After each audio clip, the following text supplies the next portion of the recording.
Again, good afternoon, everyone. This is a good one, social media, and update you all as to the House. I think it's no secret this is what transpired.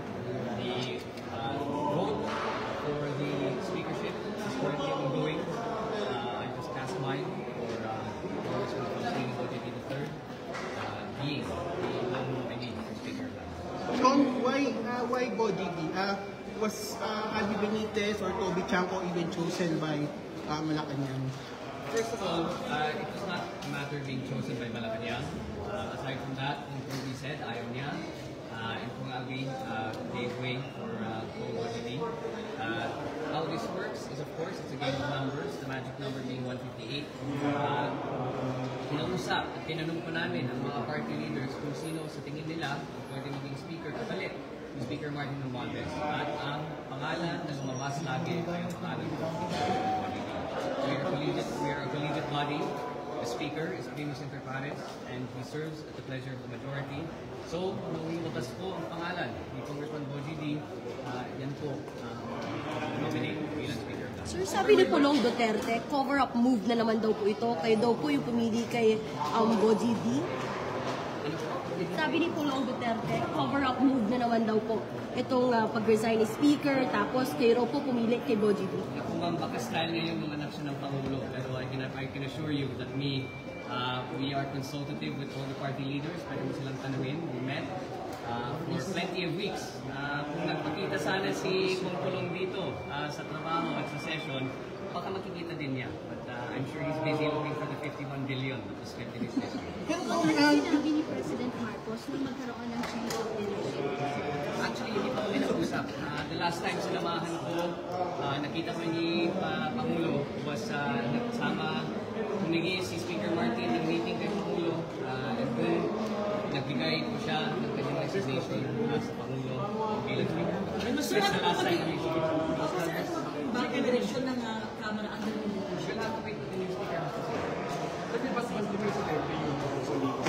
Of course, the House appreciates that the incoming Speaker is supportive of the President's agenda and programs. Pero again, this is a political branch of government which Malacanang respects, which the executive respects. So nasa kong na po kung ano man gusto nila, so kung sino man gusto nila being. Sir, kailan niyo sinabi niyong sinamahan niya si Speaker? Nakita kami.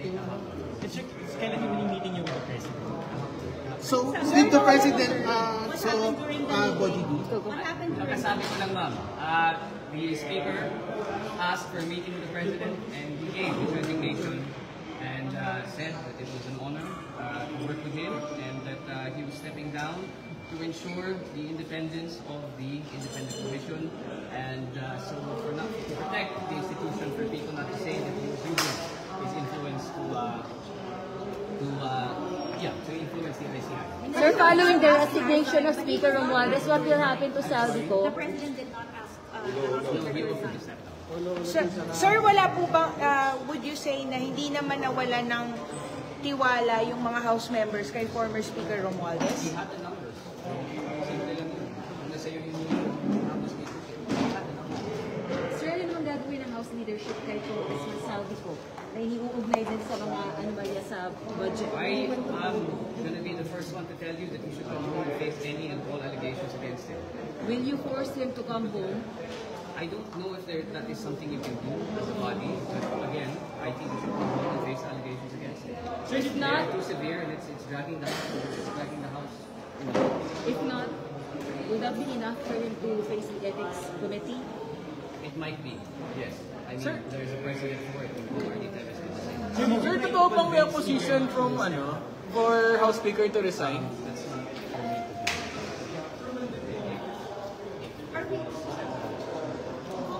for me to resignation ni Speaker Romualdez? It was for the respect. Dahil nakita niya that he was doing it to save the institution and to give way for the independent body to have a fair and thorough investigation. How did you feel about it, sir? How did I feel about it? I mean, on a personal level, of course, nakakalimutan din and the House members, because he did enjoy the majority support of the House. Anytime time there is a speaker that is outgoing, nakakagulo. But again, it was done for the sake of the institution, and hopefully the incoming speaker, OGD, will bring the House to great heights. One that is accountable and one that is answerable. Kung hindi ba kayo natatakot sa mga protest this coming Sunday? Kasi parang pakiramdam, parang isa sa yata siguro sa nag-force kay Speaker Romualdez to resign is baka nga yung pressure sa kanya to ditong mga issue na to, especially kung marami yung protest.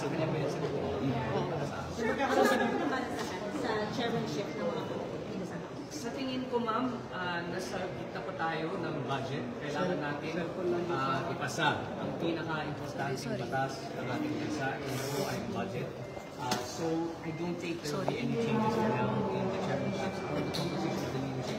Dahil lang, it's too disruptive. What we are going. Pero after the budget season, sir, Hindi ko ako yung speaker, tanongin ko yung speaker. Hindi naman ako nag-decide. binibigyan po ng position si Speaker Martin Romualdez sa committee chairmanship or Again po, opposition. hindi po ako yung speaker, so hindi ako makasagot. So no changes until matapos yun? Ano po? No changes po sa committee chairmanship? Ayun eh, ma'am, we start plenary debates on Monday. Hanggang madaling araw yan, that's the end. And then there are no committee hearings actually. We don't do committee hearings during the plenary debates, but all members are encouraged to be on the floor. So kung walang committee hearings, wala naman kailangan baguhin in terms of the composition of the chairmanships and the leadership of the House. So your comments is sinasabi ni Senator Marcoleta na parang cosmetic lang daw o kailangan daw ng House ay institutional change. Okay lang yan. That's his opinion, I respect that. Pero kamusta Sir, moral enough ng- po yung ng resignation. House? Yung moral ng House, kamusta sir? Well, again, the House has been under fire for the past few weeks. Obviously, morale is low. But I'll be the first one to tell you some of that blame is deserved and warranted. So I think the House needs to reform, the House needs to be accountable, and the House has to be answerable to the Filipino people. And I hope that's what the leadership of Speaker OJD Do you think yung resignation of Speaker Romualdez will pacify the outrage of the public sa corruption? I think that's not good. Pero yung mga reform sa budget process, will it continue? Yung reform sa budget process, would it be? Of course. Hindi naman, wala naman yan sa speaker. That's for the whole institution. We are in the process, or in fact already finished, instituting and implementing those reforms. Saan po samaan na loob si President Marcos and si Speaker Johnson? Yes. Ano Very ang naging atmosphere nung makita si Speaker Johnson? Nakita ba sila? Yung nakita sa Wala namang pressure, sir. Well, if you nakinig kayo sa speech naman ni Speaker Martin, sinabi niya, bigat ng pressure sa atin. So, that should answer the question. Medyo yung pagiging productive ng House during sa past few years, ma-replicate mo kaya under Speaker D at saka yung mga committee hearings, yung Infocom, yung mga quad ko matutuloy pa rin. Again, you'll have to ask the incoming speaker. That's not for me to answer. But in terms of the legislative agenda, the LEDAC priorities that is handled by the majority leader, we will ensure that all legislation is passed at an opportune and on time. Inanim na po yan. Thank you, sir. Again, you will have to ask the incoming speaker. That's not the call of the majority leader. That's the call of the incoming speaker. Kung of course, medyo you, sir. problematic pa rin talaga ang House kasi English na lagi. Alright, thank you, sir. Sinasabi, sabi natin, buhaya. Do you think the new speaker would resolve these issues na ang These Congress? reforms have to be institutional. And these reforms will not happen overnight.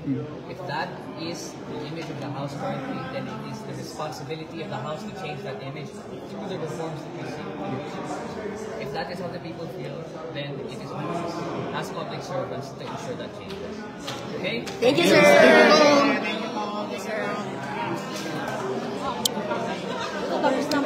Yan po si House Majority Leader Sandro Marcos. Binoto niya si Isabela Representative Faustino D. III bilang Speaker at naniniwala siya na sana magkaroon na ng pagbabago lalo na doon sa reputasyon o pagtingin ng publiko sa Kamara ngayon, lalo na marami mga kongresista ang iniuugnay sa mga umano'y maanumalyang flood control projects tungkol kay Representative Zaldico na noong 19th Congress ay chair ng House Committee on Appropriations. Sinabi ni Representative Marcos na dapat umuwi siya sa Pilipinas at harapin ang mga dapat niyang harapin. Kung hindi, pwede siyang maharap sa House Committee on Ethics. So ngayon, babalik po tayo sa pagmamonitor sa nangyayari sa session ngayon. Nung bago natin ma-interview si Representative Marcos ay nagbobatohan yung mga miyembro ng Kamara sa speakership. Salamat po.